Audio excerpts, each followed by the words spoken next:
Good morning. Good morning. Good morning, America. Have a seat, please. President Joe Biden, First Lady Dr. Jill Biden, Second Gentleman Douglas Emhoff, members of Congress, members of the Cabinet, members of our administration, and friends and fellow Americans. Today is indeed a wonderful day.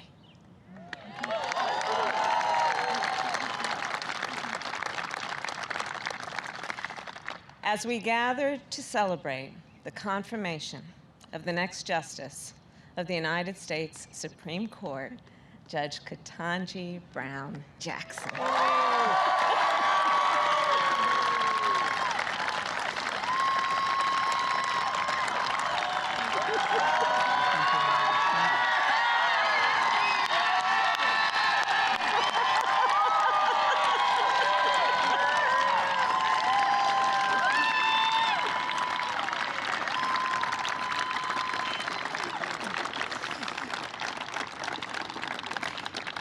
President George Washington once referred to America as a great experiment, a nation founded on the previously untested belief that the people, we the people, could form a more perfect union.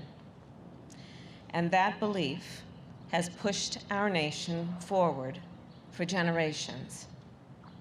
And it is that belief that we reaffirmed yesterday.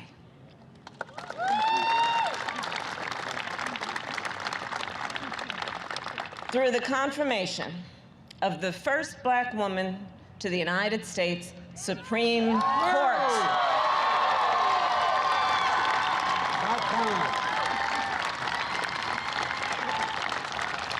And Judge Jackson, you will inspire generations of leaders. They will watch your confirmation hearings and read your decisions. In the years to come, the court will answer fundamental questions about who we are and what kind of country we live in. Will we expand opportunity or restrict it? Will we strengthen the foundations of our great democracy or let them crumble? Will we move forward or backward? The young leaders of our nation will learn from the experience, the judgment, the wisdom that you, Judge Jackson, will apply in every case that comes before you, and they will see, for the first time, 4 women sitting on that court at one time.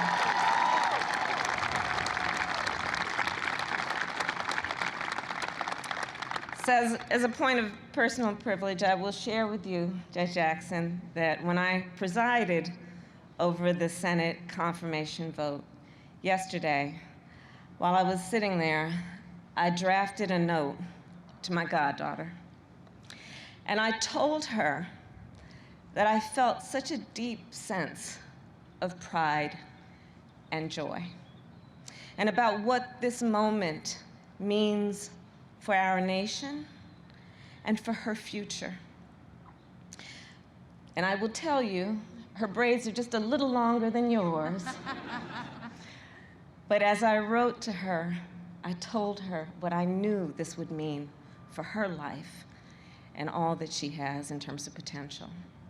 So indeed, the road toward our more perfect union is not always straight, and it is not always smooth, but sometimes it leads to a day like today.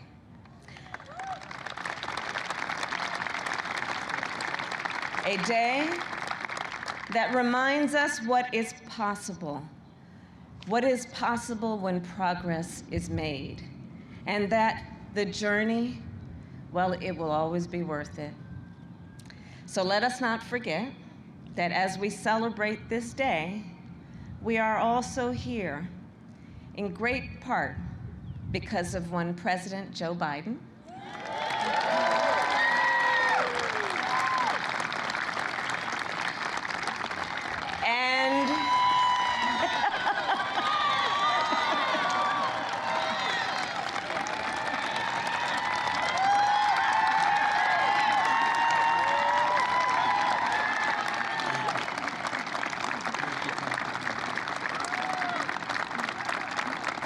and because of Joe Biden's vision and leadership and commitment, a lifelong commitment to building a better America.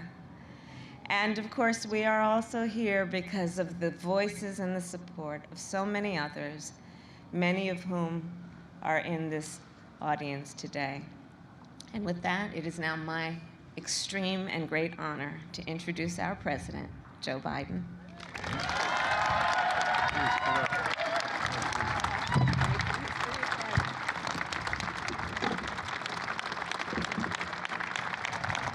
Thank you, Kamala. Thank you, thank you, thank you. The first really smart decision I made in this administration. My name's Joe Biden. Please sit down. I'm Jill's husband and Naomi Biden's grandfather. And folks, yesterday, this is not only a sunny day, I mean this from the bottom of my heart. This is going to let so much sun shine on so many young women, so many young black women, so many minorities, that it's real. It's real.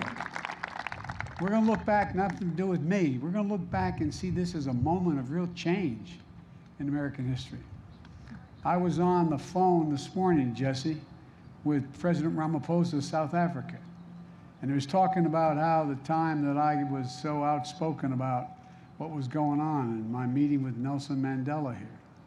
And I said, I'm shortly going to go out, I'm looking out the window. I'm going to go out on this, what they call the South Lawn in the White House. And I'm going to introduce to the world, the first African-American woman out of over 200 judges on the Supreme Court.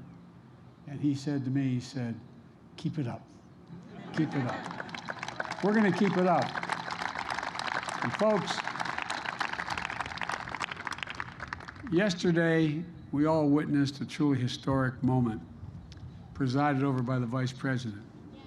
There are moments that people go back in history and they're literally historic, consequential, fundamental shifts in American policy.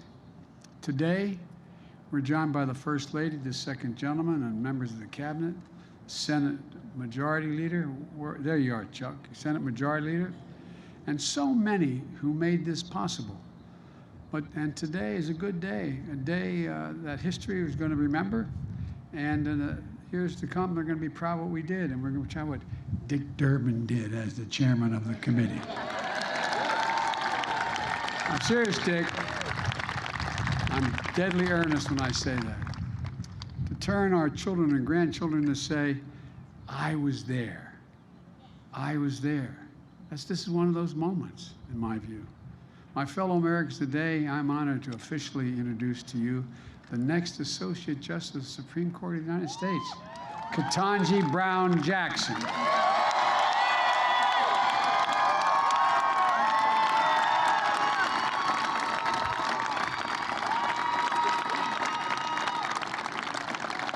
After more than 20 hours of questioning at her hearing and nearly 100 meetings, she made herself available to every single senator who wanted to speak to her and spoke for more than just a few minutes, answered their questions in private as well as before the committee. We all saw the kind of justice she'll be: fair and impartial, thoughtful, careful, precise, brilliant, a brilliant legal mind with deep knowledge of the law, and a judicial temperament which was equally important in my view, that's calm and in command, and a humility that allows so many Americans to see themselves in Ketanji Brown Jackson. That brings a rare combination of expertise and qualifications of the court. A federal judge who has served on the second most powerful court in America, behind the Supreme Court. A former federal public defender with the ability to explain complicated issues in the law in ways everybody, all people can understand. A new perspective. When I made the commitment to nominate a black woman to the Supreme Court, I could see this day. I literally could see this day because I thought about it for a long, long time. As Jill and Naomi will tell you, I wasn't going to run again. But when I decided to run, this was one of the first decisions I made. I could see it. I could see it as a day of hope, a day of promise, a day of progress. A day when, once again, the moral arc of the universe, as Barack used to quote all the time, bends a little more toward justice. I knew it wouldn't be easy, but I knew the person I nominated would be put through a painful and difficult confirmation process. But I have to tell you, what Judge Jackson was put through was well beyond that. There was verbal abuse, the anger, the constant interruptions, the most vile, baseless assertions and accusations. In the face of it all, Judge Jackson showed the incredible character and integrity she possesses. Poise.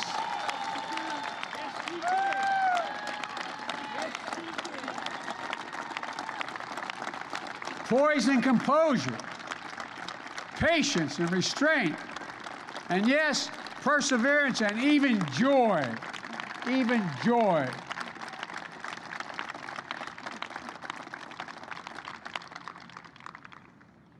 Ketanji, or I'm not going to be calling you that in public anymore.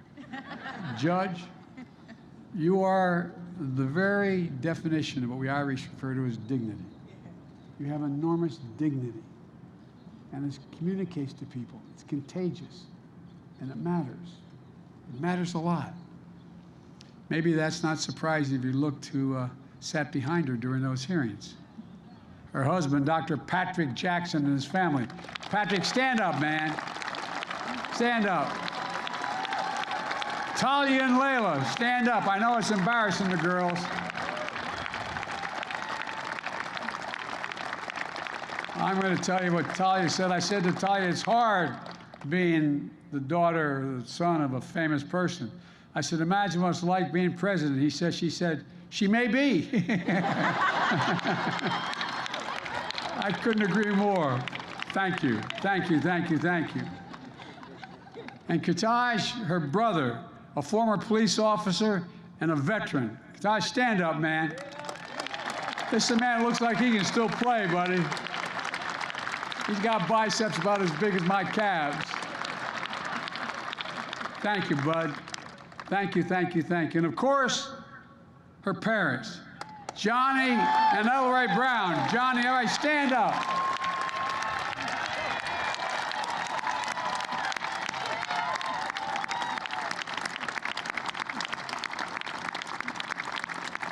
I'll tell you what, as I told Mom's rule in my house. Oh, you not think I'm kidding. I'm not. My mom and my wife as well. Look, people of deep faith, the deep love of family and country, that's what you represent. Who know firsthand, Mom and Dad, the indignity of Jim Crow, the inhumanity of legal segregation, and you had overcome so much in your own lives. You saw the strength of parents and the strength of a daughter that is just worth celebrating. I can't get over, Mom and Dad, what you did and your faith and never giving up any hope. And both that wonderful son you had and your daughter. And that strength lifted up millions of Americans who watched you, Judge Jackson, especially women and women of color, who have had to run the gauntlet in their own lives. So many of my cabinet members are women, women of color, women that represent every sector of the community. And it matters. And you stood up for them as well. They know it. Everybody out there, every woman out there, Everyone, am I correct? Just like they have. Just like they have. And same with the women members of Congress as well, across the board. Look, it's a powerful thing when people can see themselves in others. Think about that. What's the most powerful thing? I'll bet every one of you can go back and think of a time in your life where there was a teacher, a family member, a neighbor, somebody who made you believe that you could be whatever you wanted to be. It's a powerful, powerful, powerful notion. That's one of the reasons I believe so strongly that we needed a court that looks like America, not just the Supreme Court. That's why I'm proud to say, with the great help of Dick Durbin, I've nominated more black women judges of federal appeal courts than all previous presidents combined.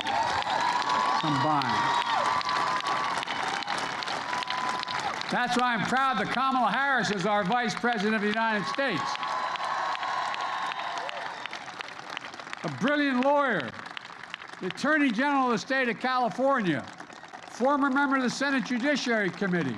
Kamala was invaluable during this entire process.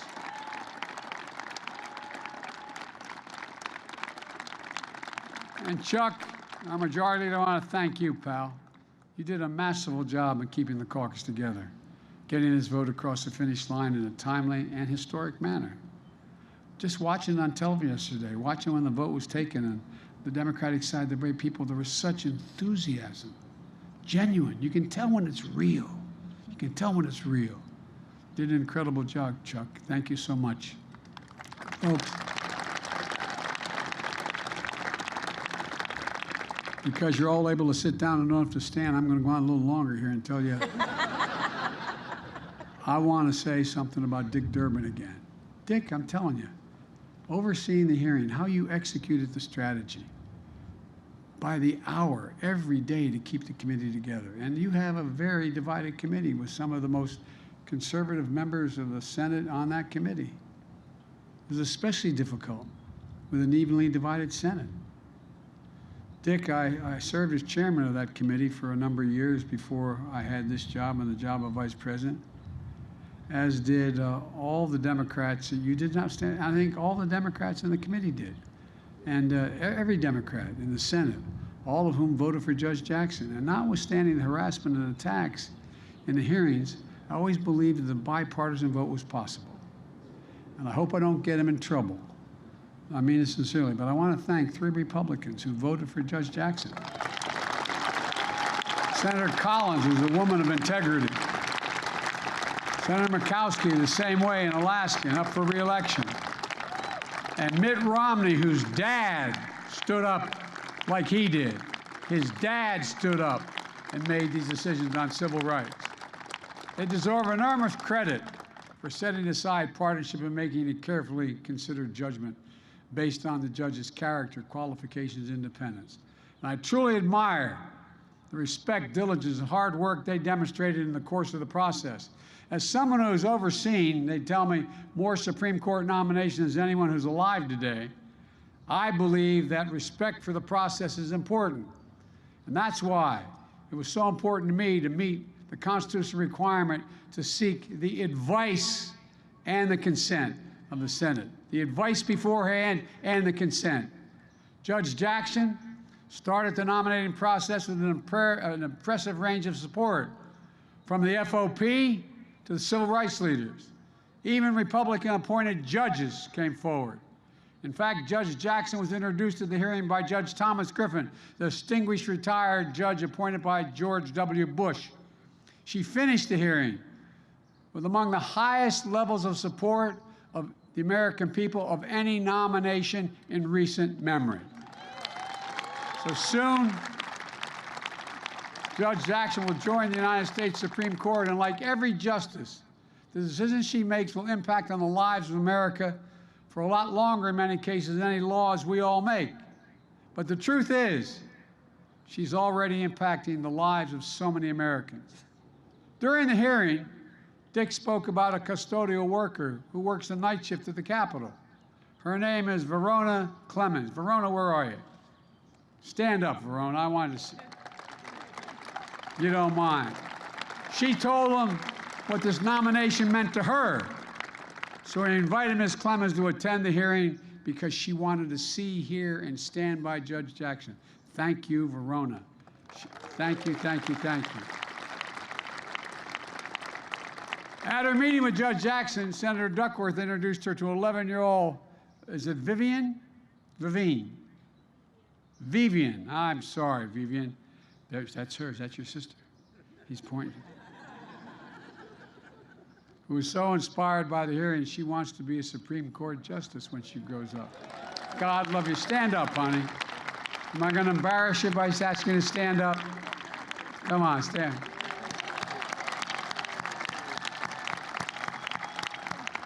There's tens of thousands of Vivians all through the entire United States. She met Judge Jackson and saw her future.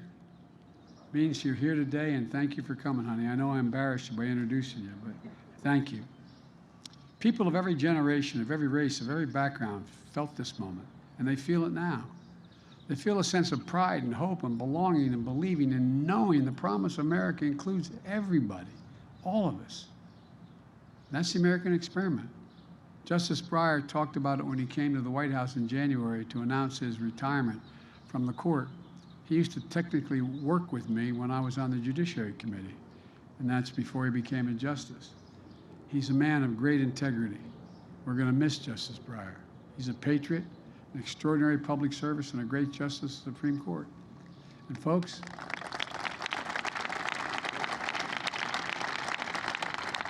let me close with what I've long said. America is a nation that can be defined in a single word. I was in the foothills of the Himalayas with Xi Jinping, traveling with him. I guess we traveled 17,000 miles when I was vice president. I don't know that for a fact. And we were sitting alone. I had an interpreter and he had an interpreter. And he looked at me in all seriousness. He said, "Can you define America for me?" And I said what many of you heard me say for a long time. I said, "Yes, I can. In one word, possibilities. Possibilities. That in America, everyone should be able to go as far as their hard work and God-given talent will take them, and possibilities. We're the only ones. That's why we're viewed as the ugly Americans. We think anything's possible." And the idea that a young girl who was dissuaded from even thinking you should apply to Harvard Law School, don't raise your hopes so high. Well, I don't know who told you that, but I'd like to go back and invite her to the Supreme Court. She can see the interior. Look, even the Supreme Court of the United States of America. Now, folks, it's my honor, and it truly is an honor. I've been looking forward to it for a while, to introduce you the next Associate Justice of the United States Supreme Court, the Honorable Ketanji Brown Jackson.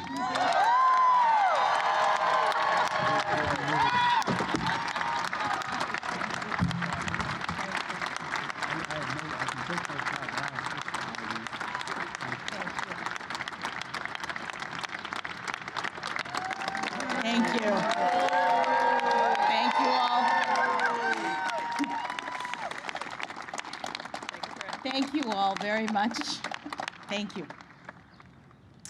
Thank you so much, Mr. President. It is the greatest honor of my life to be here with you at this moment, standing before my wonderful family, many of my close friends, your distinguished staff and guests, and the American people. Over these past few weeks, you've heard a lot from me and about me. So I hope to use this time primarily to do something that I have not had sufficient time to do, which is to extend my heartfelt thanks to the many, many people who have helped me as part of this incredible journey. I have quite a few people to thank, and as I'm sure you can imagine, in this moment, it is hard to find the words to express the depth of my gratitude. First, as always, I have to give Thanks to God for delivering me as promised and for sustaining me throughout this nomination and confirmation process. As I said at the outset, I have come this far by faith, and I know that I am truly blessed. To the many people who have lifted me up in prayer since the nomination, thank you. I am very grateful. Thank you as well, Mr. President, for believing in me and for honoring me with this extraordinary chance to serve our country. Thank you also, Madam Vice President, for your wise counsel and steady guidance. And thank you to the First Lady and the Second Gentleman for the care and warmth that you have shown me and my family. I would also like to extend my thanks to each member of the Senate. You have fulfilled the important constitutional role of providing advice and consent under the leadership of Majority Leader Schumer. And I'm especially grateful for the work of the members of the Senate Judiciary Committee under Chairman Durbin's skillful leadership. As you may have heard, during the confirmation process, I had the distinct honor of having 95 personal meetings with 97 sitting senators. And we had substantive and engaging conversations about my approach to judging and about the role of judges in the constitutional system we all love. As a brief aside, I will note that these are subjects about which I care deeply. I have dedicated my career to public service because I love this country and our Constitution and the rights that make us free. I also understand from my many years of practice as a legal advocate, as a trial judge, and as a judge on a court of appeals, that part of the genius of the constitutional framework of the United States is its design, and that the framers entrusted the judicial branch with the crucial but limited role. I've also spent the better part of the past decade hearing thousands of cases and writing hundreds of opinions, and in every instance, I have done my level best to stay in my lane and to reach a result that is consistent with my understanding of the law and with the obligation to rule independently without fear or favor. I am humbled and honored to continue in this fashion as an Associate Justice of the Supreme Court of the United States, working with brilliant colleagues, supporting and defending the Constitution, and steadfastly upholding the rule of law.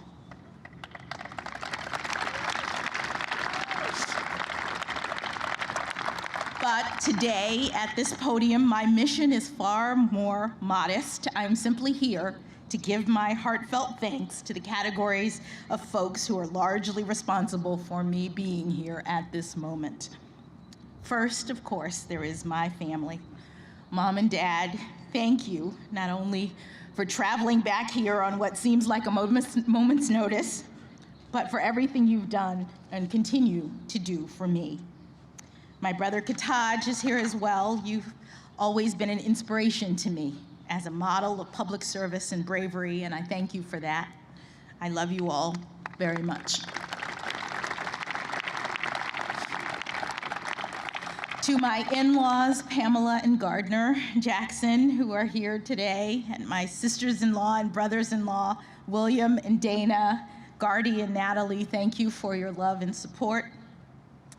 To my daughters, Talia and Layla, I bet you never thought you'd get to skip school by spending a day at the White House.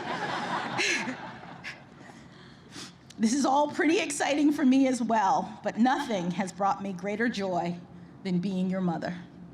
I love you very much.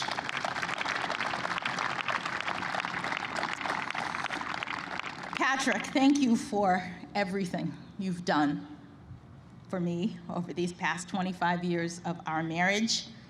You've done everything to support and encourage me, and it is you who've made this moment possible.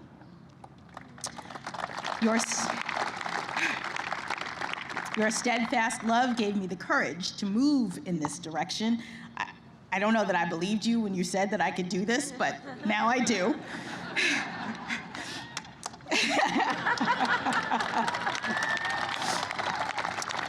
And for that, I'm forever grateful.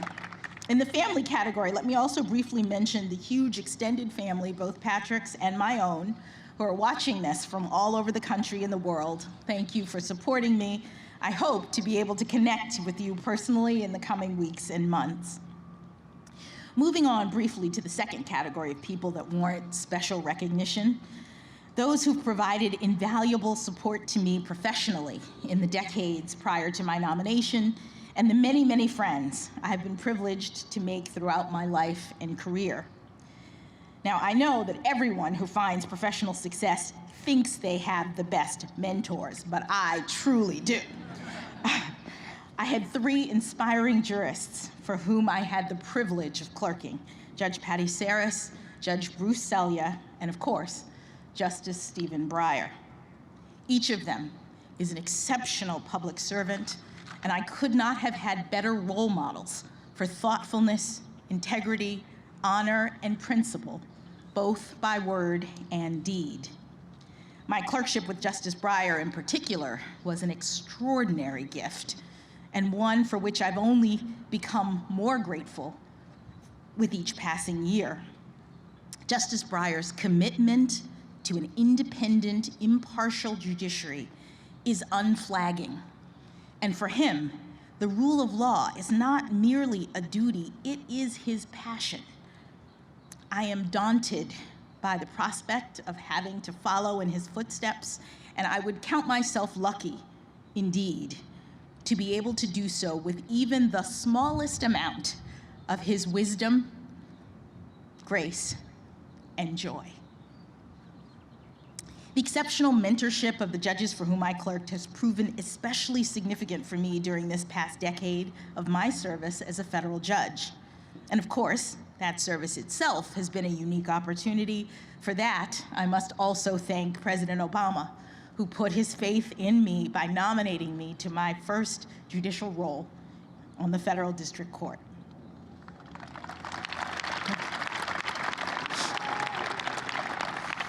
This brings me to my colleagues and staff of the Federal District Court in Washington, D.C. and the D.C. Circuit. Thank you for everything. I am deeply grateful for your wisdom and your battle-tested friendship through the years. I also want to extend a special thanks to all of my law clerks, many of whom are here today, who have carved out time and space to accompany me on this professional journey. I'm especially grateful to Jennifer Gruda, who has been by my side since nearly the outset of my time on the bench and has promised not to leave me as we take this last big step. To the many other friends that I have had the great good fortune to have made throughout the years, from my neighborhood growing up, from Miami Palmetto Senior High School, and especially the debate team, from my days at Harvard College, where I met my indefatigable and beloved roommates, Lisa Fairfax, Nina Coleman Simmons, and Antoinette Sequeira Coakley. They are truly my sisters. To my time at Harvard Law School and the many professional experiences that I've been blessed to have since graduation, thank you. I have too many friends to name, but please know how much you've meant to me and how much I have appreciated the smiles, the hugs, and the many atta-girls that have propelled me forward to this day. Finally, I'd like to give special thanks to the White House staff and the special assistants who provided invaluable assistance in helping me to navigate the confirmation process. My trusted Sherpa, Senator Doug Jones, was an absolute godsend.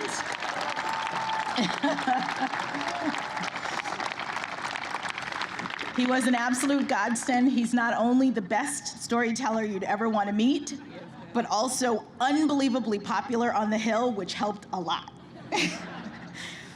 I'm also standing here today in no small part due to the hard work of the brilliant folks who interact with the legislature and other stakeholders on behalf of the White House, including Louisa Terrell, Rima Doden, Tona Boyd, Minion Moore, Ben LeBalt, and Andrew Bates.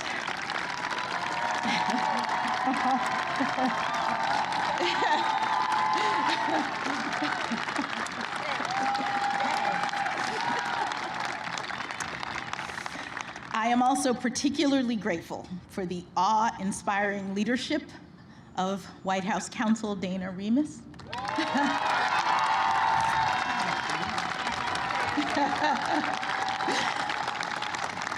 Of Paige Herwig, where's Paige? And Ron Klain. They led an extraordinarily talented team of White House staffers in the Herculean effort that was required to ensure that I was well prepared for the rigors of this process and in record time. Thank you all. Thank you as well to the many, many kind-hearted people from all over this country and around the world who have reached out to me directly in recent weeks with messages of support. I have spent years toiling away in the relative solitude of my chambers with just my law clerks in isolation, so it's been somewhat overwhelming in a good way to recently be flooded with thousands of notes and cards and photos expressing just how much this moment means to so many people. The notes that I've received from children are particularly cute and especially meaningful because more than anything, they speak directly to the hope and promise of America. It has taken 232 years and 115 prior appointments for a Black woman to be selected to serve on the Supreme Court of the United States.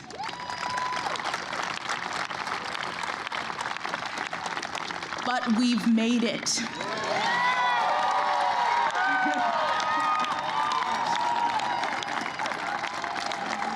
We've made it, all of us, all of us.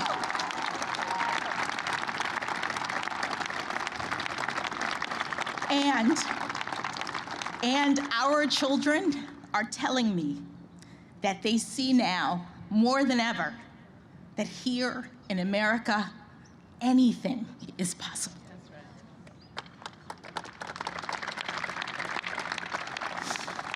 They also tell me that I'm a role model, which I take both as an opportunity and as a huge responsibility. I am feeling up to the task primarily because I know that I am not alone. I am standing on the shoulders of my own role models, generations of Americans who never had anything close to this kind of opportunity, but who got up every day and went to work believing in the promise of America, showing others through their determination and, yes, their perseverance that good things can be done in this great country. From my grandparents on both sides, who had only a grade school education but instilled in my parents the importance of learning, to my parents, who went to racially segregated schools growing up and were the first in their families to have the chance to go to college. I am also ever buoyed by the leadership of generations past who helped to light the way: Dr. Martin Luther King Jr., Justice Thurgood Marshall, and my personal heroine, Judge Constance Baker Motley.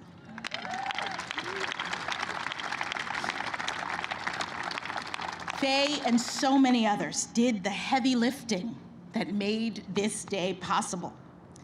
And for all of the talk of this historic nomination and now confirmation, I think of them as the true path breakers. I am just the very lucky first inheritor of the dream of liberty and justice for all.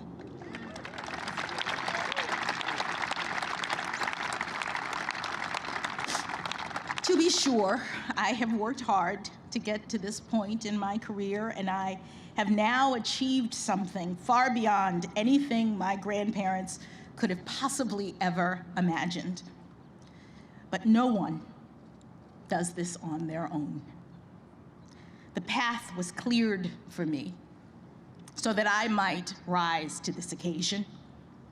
And in the poetic words of Dr. Maya Angelou, I do so now while bringing the gifts my ancestors gave.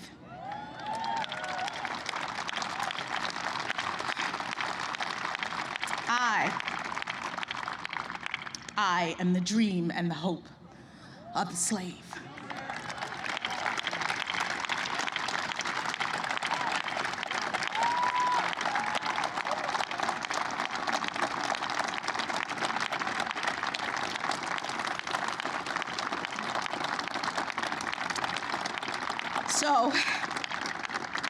So as I take on this new role, I strongly believe that this is a moment in which all Americans can take great pride. We have come a long way toward perfecting our union. In my family, it took just one generation to go from segregation to the Supreme Court of the United States.